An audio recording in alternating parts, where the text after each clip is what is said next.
you because you're mad because I didn't go. You just make yourself up in your No, head. because you always yell at me now. I always yell at you. Listen, I never yell at you. You're the one who yells all the time. Ang alam ko mga loves is marami kaming karne, pero keep on watching sa ating vlog kasi po ito yung ganap ni Mr. ngayong araw. Nakarating si Mr. kagabi late. 1 o'clock na galing trabaho. So ngayon tulog na tulog. Magluto lang po ako ng aking umagahan kasi po si Mr. hindi yan kumakain kapag sobrang tulog at ayaw ko siyang gisingin kasi nga pagod na pagod. Sobrang late na kauwi, 1 o'clock ng gabi kasi nga sobrang layo ng kanyang trabaho. At alam ko kapag babangon yan siya, ayaw niyang kumain. Ang pinakauna talaga niyang gawin mga loves is yung kape. May nag-message po sa akin kung bakit daw andito ako sa bahay, ako lang mag-isa. Hindi ko daw na-feel na nakakatakot ang paligid. At yun yung hindi ko alam kung bakit nasabi niya nakakatakot ang paligid. Kasi yung paligid ng bahay ko wala naman masyadong damo na dapat pagtaguan ng mga masamang elemento. Anyway, ito yung order ni Tami, ilagay ko lang kung dapat saan ilagay ito. So yun na nga hindi po ako takot dito sa aking bahay mga loves. Paminsan talaga natatakot ako kasi meron akong naririnig sa taas. Pero alam ko sa tingin ko, isip ko lang sa tingin ko lang, wala namang masamang tao ata dito. Or multo, walang mga multo-multo mga loves dito sa Amerika, charot. Yun lang yung nilagay ko sa isip ko. Kasi kapag nilalagay ko sa isip na meron mga loves, mas lalo akong matatakot. So in short, tinatagan ko yung sarili ko kasi ako nga lang mag-isa dito paminsan, no? At ang laki ng tulong ng aking mga alagang aso mga loves kapag gabi. Alam nyo naman kapag may masamang tao, hindi sila papasok kapag may tumatahol. Si Mr. pala yan bagong ligo, tinabunan yung mukha niya. Habang itong aming alaga naman busy-busy sa paglilinis ng kanyang katawan, no? So yun lang yung sagot ko sa nag-message sa akin in private. But anyway, si Mr. gusto niyang magpa-haircut. Thankfully, ang dami-dami po ninyong gustong gustong magpa-haircut si Mr. kasi nga ang habang-haba na yung buhok niya. So kaya samahan ko lang siya na ganito lang yung suot ko, 'di ba? So habang nag-open ako dito sa aking order na ampalaya, ang sweet naman ni Mr. Tignan niyo, 'di ba? Ganyan yan siya, paminsan lang yan yung makikita mga loves, ganyan ka-sweet, no? Kaya kapag ganyan yan siya, ini-enjoy ko at pinadagdagan ko pa yung mga halik niya. O diba, paminsan lang kasi yan. I-take advantage natin yung kaswitan ni Mr. no? Tara na mga love, samahan natin. Kasi pag sabi niya sa akin, punta tayong haircut, sabi ko wala na akong mga marami bang sinasabi. Kasi usually sabi ko bukas na lang, mamaya na lang. So this time, wala na talaga akong mga pinagsasabi. Kasi nga, tignan nyo naman yung buhok niya mga loves. Sobrang haba na, no? So kaya sinamahan ko na agad. Sabi ko, ako na yung driver mo dong. So okay lang sa akin maging driver, no? At yun, andito na nga tayo. Malapit lang kasi dito sa bahay mga loves yung kung saan yung paborito ni Mr. na barbershop, no? As usual, hindi ako sumasama sa barbershop sa loob mga loves kasi po ang may isa doon na hair cutter at kilala na kami mga loves. Alam nila nagvi-video ako. Nakikita ata yung mga sweet reels namin ni Mr. Nag-viral naman yun mga loves kahit dito sa US. Kaya po nahihiya ako. Ito na, tapos na si Mr. I think basaya na siya sa kanyang haircut. Tanungin nga natin mga darling. Oops. How do you like your haircut? Oh, fine. Oh, very lively conversation today. What is the guy is like this? Oh, he's going to pick up his sandwich before they close. No, like this. The guy is talking to the cashier. Oh, because he's not a cashier, he's the owner. Sa drive hanggang pag-abot ng bahay namin mga loves, story time pa rin siya sa mga nangyayari doon sa mga barbershop, no?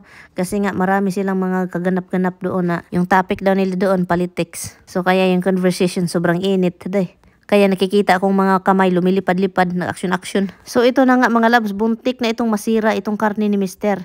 Binili namin ito mga loves at nilagay niya sa refrigerator sa baba na hindi masyadong maginaw. Sabi ko, buti na lang naalala ko at kinuha niya. Sabi niya gusto niyang lutuin ang buong karne ng baka, no? So sabi ko, wag naman, grabe naman. At tayo lang dalawa. So kaya nga kinakat na lang niya mga loves. So sabi niya gawin niya ng steak at ito yung pusa gustong kumain, no, 'di ba? So, marami na naman tayong steak mga loves pero for sure madali lang itong matapos this coming summer kasi lulutuin ko talaga ito sa sa grill talaga yung totoong apoy. Kasi masarap po talaga ito siya mga loves lalo na kapag na lulutuin mo sa apoy. Yung kahoy ang gamit or charcoal. So yun, may magsasabi na naman dito na Ginoo kumirian, ang sarap-sarap ng mga kinakain mo, ang pamilya mo walang kinakain, kawawa naman. Hoy, purya buyag. Meron po silang makain doon, pero nga lang mahirap mga ganito mga loves. Yung mga steak parang mahirap bilhin doon, mahal at saka parang ang hirap maghanap. Mahirap talaga hanapin mga loves. Next time pag uwi ko mga loves, magpa-member ako sa SNR. Baka meron doon, for sure marami doon. Alam nyo bakit? Dami kong nakikita mga mayayaman doon nakabili ng kahit anong klaseng steak, no? Yung beef. For sure, meron silang mga ganito. Yun, gagasto talaga ako ng libo-libo si Timil this time, next time. Magpunta tayong SNR. Hindi ko alam kung meron sa Davao, ha? Mga taga Davao dyan, huwag kayong magalit kung sabi ko na baka meron, baka hindi ko talaga alam kung merong SNR dyan, no? Kasi nga hindi ako nakatira dyan at ang tagal ko nang hindi talagang nakatira sa Pilipinas. I think sa mga malalaking city merong mga ganyan, SNR o ano pa ba yung mga parang cast ko ba? Yung mga membership. So yun ang ginawa pala namin dito mga loves is i-seld lang namin ng maayos itong aming karne, no? Para magtagal siya sa freezer mga loves at magagamit pa natin next year at ilang buwan pa after that. Kasi kapag hindi mo siya ganito mga loves isi-seld, parang kunin yung hangin sa loob, madali siyang masira, magka-freezer burn po siya, no? Ito po mga loves, explain ko lang sa inyo kung bakit si Mr. palaging bumibili ng mga ganito. Kasi ang original price nito is mahal talaga, $100 something na sa mga 5,000 pesos na yan.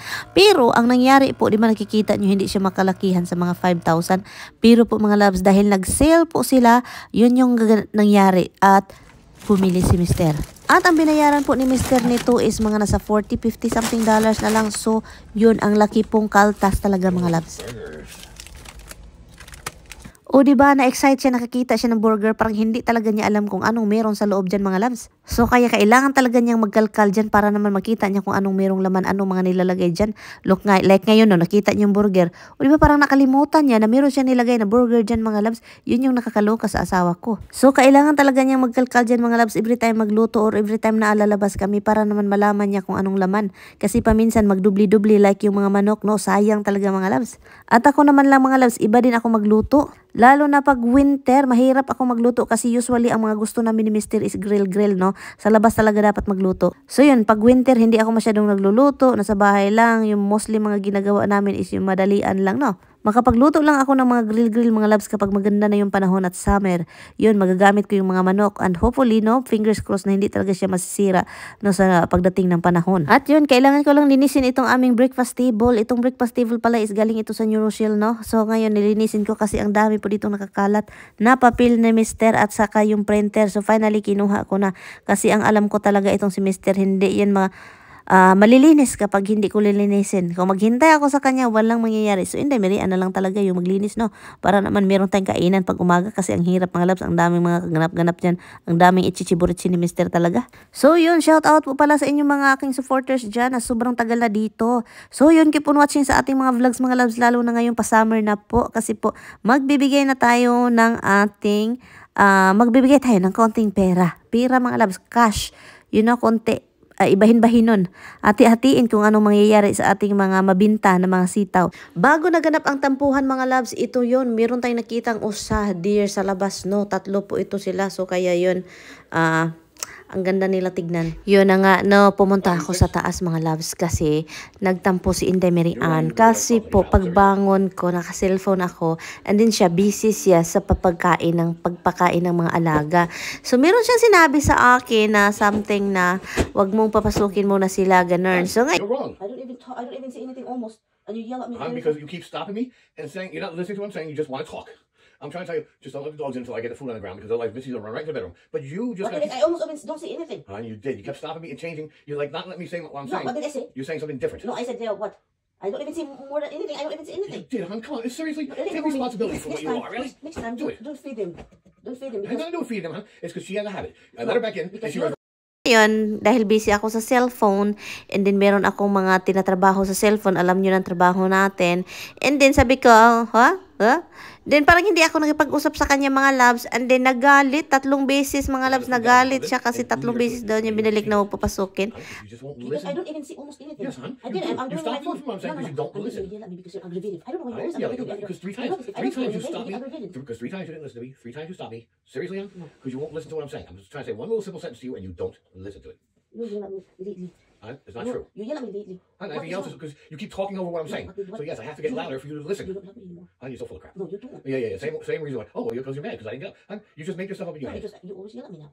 I always yell at you. I never yell at you. You're the one who yells all the time. Since I get home, this is the way I talk. When I get home, you always It's not you true. And twice you know already. it. Not true. And you know it. This is how I talk. Oh, It's so not yelling. you yell is how I talk. It's not. I gotta raise my Because voice. you are not I gotta raise my voice You are because not like that. I gotta raise my voice because you got this period Period, my tiny. everywhere. You're right. You talk too much. I I talk too much. You not stop how I talk too much. Sus kami ni Tami panagsar, yun may mag-away mga loves. Paminsan na talaga kami mag-away-away. So ito talaga, hindi man talaga ito away mga loves, tampuhan. Sus nagtampo talaga ako mga loves. Kumirot yung puso ko kanina. Grabe. Dahil nga, napasigaw siya ba, na nagulat naman si Inday Miriam, no? So yung puso ko, parang kumirot, parang, sumakit konti. So, si Inday Miriam, paglabas niya kasi na nigarilyo, so, ang ginawa ni Inday Miriam, takbo sa taas, no, sabi ko, ayaw ko magpakita sa iyo dong. Gusto kong magmuni-muni dito sa taas, mabuti pa dito sa taas. So, sinundan ako, at saka yun, ito yung mga pinag-ano niya, nagtratratan kami dito. Seriously, I'm trying to get a point across, and you just don't let me do it. You just don't let me say it. You keep changing it. You don't listen to what I'm saying. You just don't. You're right. And I was talking very nicely because Nicely?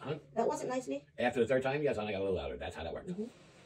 Like, What did they say? Third time, they say, well, huh? And did, like you were a kid, you ran up here and in the room and didn't say yes, nothing. I just hurt my feelings. I want to Like a cry. kid, so I'm going to go up in the room and like hide and sulk. Because you Seriously? hurt my feelings. Hon? Don't hurt your feelings. I'm trying to talk to you and you just don't let me talk. How is that hurting your feelings? Because, well, I wanted to do what I wanted to do. I wanted to say what I would say. It's like, anybody who doesn't let me do that, Pag busy kasi ako sa cellphone mga loves, ang mga pinagsasabi ko lang is what. So hindi siya makapagtapos kaya yun, nagalit si Mr. At ngayon, alam na nis, gusto, nice, pakis-kiss pa, paghag-hag pa, pag-sure da dong. But anyway, after dito mga loves, bumaba na kaming dalawa, no? Ganyan lang kayang simple lang mga loves. Basta susuyuin lang ako at paminsan ako naman sumusuyo. Pero mostly siya talaga sumusuyo mga loves. Lalo na kapag ako yung tumakbo. Kasi nga, hindi talaga ako magpakita talaga. Pero hindi naman ako lalaya sa bahay. Nasa ibabaw lang ako, no? Tinext niya ako mga loves actually. Sabi ko, wag mo akong hanapin. Sabi pa niya sa akin, wala daw ako sa baba. So, ang ano daw niya is nasa taas ako. So, kaya napuntahan ako sa taas. But anyway, dito bati na kami mga loves. Pila, simple lang. Bati, ganyan lang. May napuhan, bati agad. And then ngayon, bumaba na ako kasama niya kasi nga alangan naman magpundo na ako doon sa taas, no? Nagutom na si Inday Miriam doon mga loves. Kasi ano ng oras nito? Parang 8 o'clock naman ata ito. So, kaya bumaba kami at nagluto kami ng breakfastan. Diba? Ganito guys, dapat talaga magtampuhan paminsan ng mag-asawa mga loves kasi after that parang ang sweet. O diba? Nagsabayan pa kami dito nagluto kasi sabi niya siya daw magluto and then ako magluto sa akin. O diba? Sabay-sabay kami. O diba? Nagkasabay pa kaming kumain. So, kaya dapat talagang magtampuhan or may kaunting mga away-away kunti sa mag-asawa kasi kung puro na lang tayo wala talaga, pero hindi na, wag naman yung malalang away, yung mga kasimpul-simpulan lang sa buhay, no, mga simple lang na tampuhan. So kaya yun, maganda kapag ganyan talaga mga loves, parang spice sa kinabuhi, no, parang halang-halang ba, o di ba lami man ang halang-halang na, ay naku,